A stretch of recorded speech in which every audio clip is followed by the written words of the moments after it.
चलिए बाबू, आज के वीडियो में हम चलेंगे किरचॉफ का नियम। ठीक है, ये किरचॉफ का नियम जो है परीक्षा में एकदम जो है इम्पोर्टेंट है। ठीक है, तो आप लोग जो है इस पर दिमाग में रखिएगा कि पूरा जो है बन जाए आप लोग से।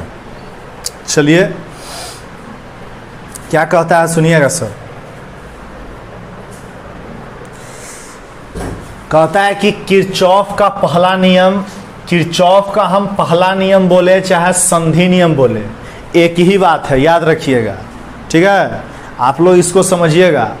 किरचॉफ का पहला नियम बोले, किरचॉफ का पहला नियम बोले चाहे संधि का नियम बोले, ये सब जो है एक ही बात है। आप लोग दिमाग में रखिएगा इस बात को। ठीक है, तो इस किरचॉफ का पहला नियम या संधि नियम क्या है, बात को समझिएगा सब। कहता है कि किरचॉफ का पहला नियम या संधि नियम क्या है, इसको हम जंक्शन लॉ बोलते हैं। ठीक है बाबू, इसको हम क्या बोलते हैं, जंक्शन लॉ। कहता है कि किरचॉफ का पहला नियम संधि नियम, इसको इंग्लिश में हम क्या बोलते हैं, जंक्शन लॉ। तो जंक्शन लॉ क्या है इसके बारे में हम समझेंगे। कहता है कि विद्युत परिपथ के किसी संधि पर, ठीक है, कहता है कि विद्युत परिपथ के किसी संधि पर, जैसे कि इस प्रकार का एक विद्युत परिपथ है। ठीक है, इस प्रकार का एक विद्युत परिपथ है, विद्युत परिपथ है। ठीक है, ये पूरा जो है विद्युत परिपथ है। अब पूरे विद्युत परिपथ में ध्यान से देखिएगा क्या कहता है। कहता है विद्युत परिपथ के किसी संधि पर, विद्युत परिपथ के किसी संधि पर कुल धाराओं के बीजगणितीय योग का मान शून्य होता है। ठीक है, विद्युत परिपथ के किसी संधि पर, विद्युत परिपथ के किसी संधि पर कुल धाराओं के बीजगणितीय योग का मान क्या होता है, शून्य होता है। ठीक है, विद्युत परिपथ के किसी संधि पर कुल धाराओं के बीजगणितीय योग का मान क्या होता है, शून्य होता है। और एक और बात चलेगा, संधि की ओर आने वाली धारा को हम धनात्मक मानते हैं, संधि की ओर आने वाली धारा को हम धनात्मक मानते हैं तथा संधि से जाने वाली धारा को ऋणात्मक मानते हैं। अब इस संधि के बारे में हम समझेंगे। जैसे सपोज दैट यहाँ जो है इस प्रकार का जो है एक परिपथ आपको दिया गया है और यहाँ पर एक धारा यहाँ से आ रहा है, यह भी धारा इस पॉइंट पर, मतलब इस संधि पर, इस जंक्शन इसको बोलेंगे। जंक्शन हम किसको बोल सकते हैं, आप समझ सकते हैं। जंक्शन उसी को बोलेंगे जहाँ से गाड़ी खुलेगा, आ भी सकता है और वहां से जा भी सकता है। ठीक है, या कहीं भी कोई भी रूट में जा सकता है। जैसे अगर बताइए, अगर हम मसौढ़ी अगर चलेंगे तो ये जंक्शन है कि स्टेशन है, तो मसौढ़ी बाबू स्टेशन है। मसौढ़ी क्या है, मसौढ़ी जो है स्टेशन है। पटना क्या है, जंक्शन है। पटना क्या है, जंक्शन है। मसौढ़ी स्टेशन इसलिए है क्योंकि यहाँ से गाड़ी अगर आने वाली गाड़ी अगर होगी, एक गाड़ी आने वाली होगी और एक गाड़ी जो होगा जाने वाली होगी। बाकी बताइए कोई भी रूट के तरफ जो होगा जाने वाली होगी, तो इसीलिए उसको हम बोलेंगे स्टेशन।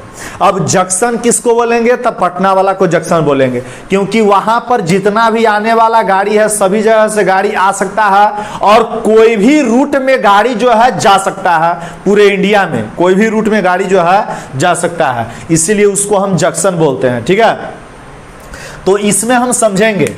कहता है कि यहां जो है हम इसको जंक्शन मानेंगे, इसको संधि मानेंगे।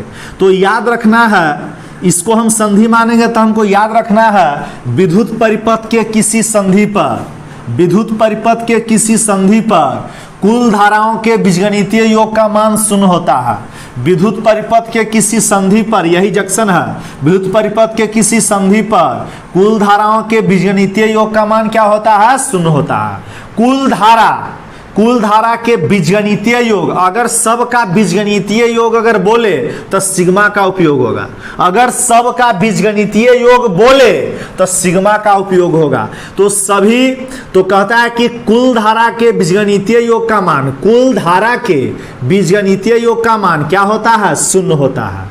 तो इसके डिफिनेशन से जो है यहाँ पर इसका जो है फार्मूला निकला है। जैसे देखेंगे, विद्युत परिपथ के किसी संधि पर कुल धाराओं के बीजगणितीय योग का मान क्या होता है, शून्य होता है। संधि की ओर आने वाली धारा को धनात्मक मानते हैं। समझिएगा, ई जंक्शन है, संधि है, जो धारा इसकी ओर इस संधि की ओर आ रहा होगा उसको हम धनात्मक मानते हैं। जो धारा इस संधि की ओर, इस जंक्शन की ओर आ रहा होगा उसको हम धनात्मक मानते हैं, और जो इस जंक्शन से, जो इस संधि से जा रहा होगा उसको ऋणात्मक मानते हैं। याद रखिएगा, जो संधि की ओर मतलब इस, यही जंक्शन है, मेन जंक्शन यही है, यहां से आ रहा है, इस प्रकार से जा रहा है, मेन जंक्शन यही है। जो धारा अगर आ रहा है तो उसको हम धनात्मक मानेंगे, और यहां से जो धारा जा रहा है तो उसको हम ऋणात्मक मानेंगे। तो इसके डिफिनेशन से जो है इस फॉर्मूला निकला है। तो बताइए, संधि की ओर आने वाली धारा को धनात्मक, संधि की ओर आने वाली धारा को धनात्मक, और संधि से जाने वाली धारा को क्या मानते हैं? ऋणात्मक मानते हैं। तो संधि की ओर आ रहा है तो आवे वाला कौन है? I1 और I2 आवे वाला है, तो आने वाला धारा को हम धनात्मक मानते हैं। जंक्शन की ओर आने वाली धारा को धनात्मक मानते हैं, और जंक्शन से जाने वाली धारा को, जंक्शन से जाने वाली धारा को क्या मानते हैं? ऋणात्मक मानते हैं। याद रखिएगा, तो जाने वाली धारा कौन कौन है? तो ऋणात्मक I3 माइनस I4, तो ये सब जाने वाली है।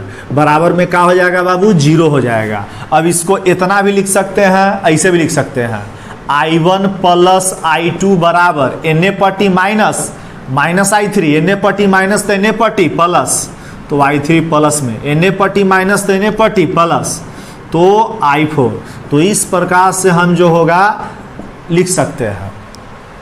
मतलब इससे हमको यह निष्कर्ष निकाला जा सकता है कि इस जो इसमें जो आने वाला है, इसमें जो आने वाला है, मतलब इसमें जो आने वाला धारा है, मतलब कमिंग करने वाला है, मतलब इसमें जो आ रहा है, जो इसमें जो आ रहा है कमिंग, और यहाँ से जो जा रहा है, यहाँ से जो जा रहा है तो आउट गोइंग हो जाएगा। ये दोनों आपस में कुछ हो जाएगा, बराबर हो जाएगा। एक जो होगा अगर आ रहा है तो इसको कमिंग हो जाएगा, ठीक है, कमिंग हो जाएगा, चाहे इनकमिंग बोल सकते हैं। इसको जो अंदर की ओर आ रहा है तो इसको इनकमिंग बोल देंगे, और जो इस जंक्शन से जा रहा है तो इसको हम आउट गोइंग भी बोल सकते हैं, ठीक है। तो इस प्रकार से दोनों भी आपस में क्या होता है? बराबर। संधि की ओर आने वाली धारा इनकमिंग धारा बराबर आउट गोइंग धारा, ये दोनों आपस में क्या होगा? बराबर होगा, ठीक है। तो इस तरह से भी हम लिख सकते हैं। एक बात आप लोग दिमाग में रखिएगा, एग्जाम्पल के तहत हम चलेंगे तो इसको हम ऐसा, हमको लग रहा है कि आप लोग जो है बढ़िया से समझ गए, ठीक है, बढ़िया से आप लोग जो है इसको समझ लिए। तो जो अगर इस जंक्शन की ओर जो आ रहा है तो उसको हम धनात्मक मानेंगे, और जंक्शन से जो जा रहा है उसको ऋणात्मक मानेंगे। Na पट्टी माइनस Na पट्टी प्लस, Na पट्टी माइनस Na पट्टी प्लस, इसे हो गया। अब इसके तहत जो है इसके तहत जो है 3 गो न्यूमेरिकल जो है दिया गया है। अब देखते हैं कि किस प्रकार से जो है ये सब बनेगा, ठीक है। तीनों न्यूमेरिकल दिया गया है, इसको किस प्रकार से बनेगा हम ध्यान देंगे। चलिए, अब ई तो बाबू जंक्शन है, ई तो जंक्शन है, मतलब संधि है, जंक्शन है। अब जंक्शन है तो इस जंक्शन की ओर कौन कौन आ रहा है, देखेंगे कि इस जंक्शन की ओर कौन कौन आ रहा है। तो 2 एम्पियर धारा आने वाला है, एगो 3 एम्पियर आने वाला है। अब जाने वाला कौन है ये देखिए, एगो एने जा रहा है, एगो नीचे आ रहा है, तो जाने वाला है इस। तो जाने वाला में से एगो वाट बोल रहा है कि इसका मान क्या होगा, बताइए। जो आ रहा है, जो इस जंक्शन की ओर आ रहा है उसको धनात्मक लेंगे, और जो जंक्शन से जा रहा है उसको ऋणात्मक लेंगे। तो आने वाला कौन कौन है? 2 एम्पियर आवे वाला है तब प्लस होगा, 3 एम्पियर भी आवे वाला है तब प्लस होगा। लेकिन जाए वाला इस संधि से जा कौन कौन रहा है? तो ये दोनों जा रहा है। तो जाने वाला कौन है? तो 1 एम्पियर, तो माइनस हो जाएगा। एगो आओ जाने वाला कितना है मालूम नहीं है, तो आई हो जाएगा। बराबर में कौची बाबू? तो 0। अब जोड़ेंगे 2 एम्पियर 3 एम्पियर, तो के ampere? 5 ampere minus 1 ampere minus I बराबर कौची? 0। चलिए, कहता है कि 3 एम्पियर और 2 एम्पियर, तो 3 और 2 5 ampere minus 1 ampere minus I बराबर कितना? 0। अब बताइए 5 एम्पियर में से 1 एम्पियर घटा देंगे 5 एम्पियर में से 1 एम्पियर घटा देंगे तो क्या बचेगा 4 एम्पियर माइनस आई बराबर कितना 0। अब एन पटी माइनस तो एन पटी प्लस तो 4 एम्पियर बराबर आई हो जाएगा। मतलब देख लेते हैं क्लियर आ रहा है ना। चलिए बाबू अभी तो भाई क्लियर आ रहा है। चलिए ठीक है बताइए तो ये तो सही है। 3 एम्पियर 2 एम्पियर 5 एम्पियर 1 एम्पियर घटा देंगे 4 एम्पियर माइनस आई बराबर 0। आई के मान हमको निकालना है एन पटी माइनस एन पटी प्लस 4 एम्पियर बराबर आई है। बताइए एक्स बराबर वाई अगर है तो वाई बराबर एक्स काहे नहीं होगा, एकदम होगा। तो इसीलिए आई बराबर कितना हो जाएगा 4 एम्पियर ही आंसर हो जाएगा। ठीक है इस प्रकार से। एक और देखेंगे, इसको तो हम बना लिए। अब इसको देखते हैं। बताइए ई जो है जंक्शन है, ई क्या है जंक्शन है। अब जंक्शन ई अगर है तो जो धारा आ रहा है उसको हम धनात्मक मानेंगे और जो धारा संधि से जा रहा है उसको ऋणात्मक मानेंगे। तो कौन कौन आ रहा है भाई, तो एगो आने वाला है 7 एम्पियर, एगो आने वाला है 5 एम्पियर, एगो आने वाला है 2 एम्पियर। सही है क्लियर कीजिए। कहता है कि जो आ रहा है तो आने वाला कौन है 7 एम्पियर, आने वाला कौन है 5 एम्पियर, आने वाला कौन है 2 एम्पियर। तो जो आवे वाला है वो धनात्मक होगा। अब जाए वाला कौन है, तो संधि से जा रहा है तो इसको हम ऋणात्मक रखेंगे। एहू जा रहा है तो इसको भी ऋणात्मक रखेंगे। सभी का बीजगणितीय योग क्या होगा 0। अब इसको क्या करेंगे, जो प्लस वाला है उसको जोड़ लेंगे बाबू। तो 7 5 12 12 2 कितना 14 एम्पियर माइनस 3 माइनस आई बराबर क्या बाबू 0। अब 14 एम्पियर में से 3 एम्पियर घटा लो बाबू तो कितना बचेगा 11 एम्पियर माइनस आई बराबर कितना 0। तो एन पटी माइनस एन पटी प्लस तो 11 एम्पियर बराबर आई। एक सीधा कर दो बाबू तो आई बराबर कितना हो जाएगा 11 एम्पियर ही क्या हो जाएगा आंसर हो जाएगा। सही है। अब इसको देखते हैं, इसको देखते हैं बाबू। इसमें क्या कहता है, मेन जंक्शन तो यही है। अब जो आ रहा है उसको धनात्मक मानेंगे और जो संधि से जा रहा है उसको ऋणात्मक मानेंगे। तो यही जंक्शन है, यही संधि है। तो आ रहा है उसको धनात्मक और संधि से जो जा रहा है उसको ऋणात्मक। तो आवे जंक्शन की ओर आने वाला कौन है, तो एगो 5 एम्पियर, एगो कितना 2 एम्पियर। आज जाए वाला कौन है, जंक्शन से जाने वाला कौन है, तो जाने वाला है -4 एम्पियर। एक और जाने वाला कौन है मालूम करना है, आई बराबर कितना 0। बताइए 5 और 2 7 एम्पियर -4 एम्पियर माइनस आई बराबर कितना 0। अब घटा देते हैं इसको 4 एम्पियर में से 7 एम्पियर में से 4 एम्पियर घटाइए तो 3 एम्पियर माइनस आई बराबर कितना 0। अब एन पटी माइनस एन पटी प्लस 3 एम्पियर बराबर आई। अब इसको सीधा कर देंगे तो आई बराबर क्या हो जाएगा 3 एम्पियर, यही क्या हो जाएगा आंसर हो जाएगा। सही है। चलिए क्लियर होना चाहिए।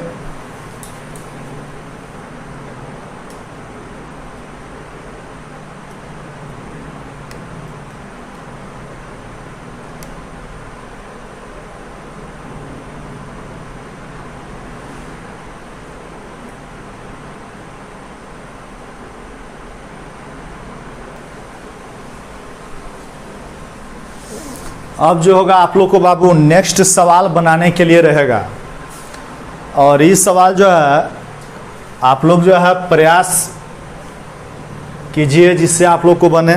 चलिए बाबू हमको तो प्रयास करने का टाइम तो है नहीं, ठीक है, क्योंकि लगातार जो है वीडियो हमको बनाना है। चलिए तो सबसे पहले चौथा सवाल में दिया गया है कोई एगो जंक्शन था तो बाबू आराम से बन रहा था, यहाँ पर तो बहुत सारा जंक्शन आ गया। तो सबसे पहले हम स्टार्ट करते हैं ए बिंदु का जंक्शन। सबसे पहले यहाँ से इस जंक्शन है, वो ई जंक्शन है, वो ई जंक्शन है, बहुत सारा जंक्शन है। इसमें I3 के हमको मान निकालना है बाबू, याद रखिएगा I3 के हमको जो है मान निकालना है, ठीक है, तो दिमाग में रखिएगा सर। चलिए सबसे पहले कौन जंक्शन से चलिएगा, तो सबसे पहले जो है ए जंक्शन से चलिएगा, ठीक है। तो सबसे पहले ए बिंदु को मानकर ए जंक्शन मतलब चलिए तो यहां से अगर ए बिंदु पर अगर इस प्रकार से जंक्शन है तो जो इस बताइए इस पर अगर हम चलेंगे तो जो आने वाली धारा है तो उसको धनात्मक, और जो जाने वाली धारा है उसको क्या मानते हैं, ऋणात्मक। ठीक है, अगर ए को अगर हम जंक्शन माने हैं बाबू, तो जो धारा आ रहा है उसको धनात्मक, और जो धारा संधि से जा रहा है उसको ऋणात्मक। तो जो आने वाला धारा है, तो आने वाला कौन कौन है, 4 एम्पियर आ रहा है, 3 एम्पियर आ रहा है, 2 एम्पियर आ रहा है। आने वाला कौन है, तीनों है। तो 4 ampere plus 3 ampere plus 2 ampere. और इस संधि से जाने वाला कौन है, तो I1 है। तो जाने वाला है तो माइनस लगा दिया, I1 बराबर क्या हो गया, 0। अब इसको सबको हम जोड़ लेंगे बाबू, 4 और 3 7, 7 और 2 कितना, 9। तो हो जाएगा 9 एम्पियर माइनस I1 बराबर कितना, 0। एन पट्टी माइनस, ऐसा करते हैं एक रे पलट देते हैं, एन पट्टी प्लस तो एन पट्टी माइनस। तो I1 बराबर minus 9 ampere, minus minus cut गया, I1 बराबर कितना, 9 एम्पियर। इस प्रकार से I1 के मान निकल गया। अब जब इसका तो कहानी खत्म हो गया बाबू, इसका तो कहानी खत्म हो गया। अब यहां से जब E आ गया तो एक का मान हो गया 9 एम्पियर न हो गया। तो इस संधि, इस जंक्शन के कहानी खत्म। अब इस जंक्शन पर आ जाइए आप।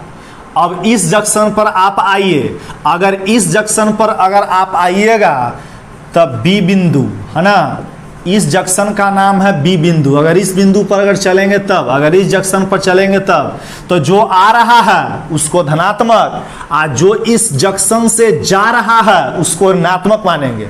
जो इस जंक्शन पर आ रहा है उसको धनात्मक, और जो इस जंक्शन से जा रहा है उसको क्या मानेंगे, ऋणात्मक। तो आ रहा है कौन, आ रहा है 9 एम्पियर वाला आ रहा है।